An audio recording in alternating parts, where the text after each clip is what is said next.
Selamat datang di webinar diskusi online bersama Pendeta Esra Soru. Dalam webinar ini, kita mengadakan diskusi dengan cara yang berbeda. Anda akan diberikan kesempatan untuk bertanya dan mengangkat topik-topik yang ramai dibahas mengenai Kristenan. Berikut adalah cuplikan video dari diskusi-diskusi yang kami lakukan setiap Senin 2 minggu sekali jam 7 malam. Dan bagi Anda yang ingin mendaftar, silakan Anda bisa klik link yang tertulis pada caption. Jangan lupa untuk klik dan subscribe YouTube channel Pijar TV.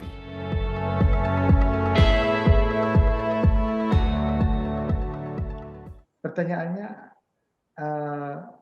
apakah pluralisme ini bukan semacam maksudnya begini, apakah pluralisme bisa membawa kita pada pemahaman yang salah dan akan membawa kita lebih lanjut pada suatu semacam ketidakpercayaan pada Tuhan nantinya. Itu pertanyaan saya. Ya, kalau menurut saya salah jelas salah.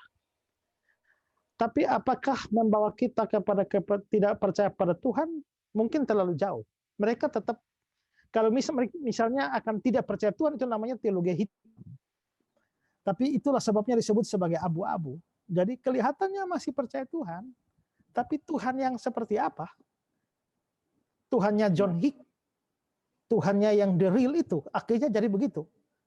Nah, jadi akhirnya Tuhan yang digambarkan tidak lagi seperti Tuhan yang menyatakan kebenaran-kebenaran mutlak dalam kitab suci. Ya, jadi menurut saya memang dihalus, karenanya kita sebut sebagai teologi abu-abu, sehingga kalau tidak dibahas seperti ini, kita dengar khotbah sekilas begitu dari mimbar saja kita bisa amin dan meyakini kebenarannya. Ya, tapi tanpa kita sadari bahwa kalau dibedah lebih dalam terkandung pengertian-pengertian yang salah di situ. Dan ingat, setan itu pintar ya. Dia tidak menyesatkan kita dengan suatu pernyataan menyesatkan yang jelas-jelas nampak sesat. Tidak. Kalau kalau kita mau ngeracun orang, itu kita campur racun pada nasi atau campur nasi pada racun. Apa bedanya? Campur racun pada nasi. Jadi nasinya lebih banyak, racunnya sedikit, kalau tidak boleh berwarna, tidak boleh berbau, tapi mematikan. Tapi kalau orang bawa racun 1 bokor tambah nasi 1 biji, hanya orang gila yang mau makan. Ya, dan karena itu jangan berpikir bahwa kalau ajaran sesat pasti dia khotbah dari awal sampai akhir sesat semua. Tidak, dia kasih benar, hampir nyaris semua benar, tapi ada poin-poin kecil yang kelihatannya masuk di situ menyesatkan. Ingat, uang palsu tuh, kalau uang asli 100.000 warna merah, uang palsu warna apa? Harus warna merah, ya kan? Dan harus ukurannya sama, ketebalannya sama, gambarnya sama, semua mesti sama. Hanya mata terlatih yang tahu bahwa itu uang palsu. Tapi kalau mata orang awam dianggap sama semua. Nah, maka penyesatan itu, makanya Matius pasal 7 itu bilang hati-hati karena mereka menyamar seperti domba. Ya. Atau misalnya ayat ini ya. 2 Korintus pasal yang ke-11. Sebab orang-orang itu adalah rasul-rasul palsu, pekerja-pekerja curang yang menyamar sebagai rasul-rasul Kristus. Mereka menyamar. Ayat 14, hal itu tidak usah mengherankan, sebab iblis pun menyamar sebagai mereka terang.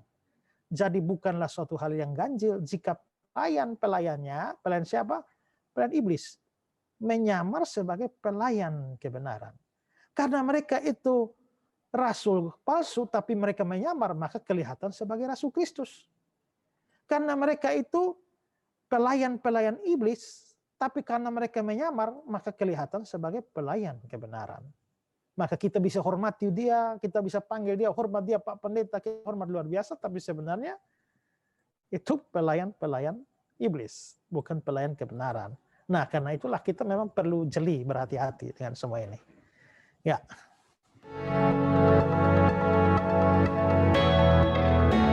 Terima kasih, saudara sudah menyaksikan cuplikan diskusi bersama Pendeta Esra Soru. Jangan lupa segera mendaftar dengan klik link pada caption sekarang juga. Informasi selengkapnya ada pada image di akhir video ini.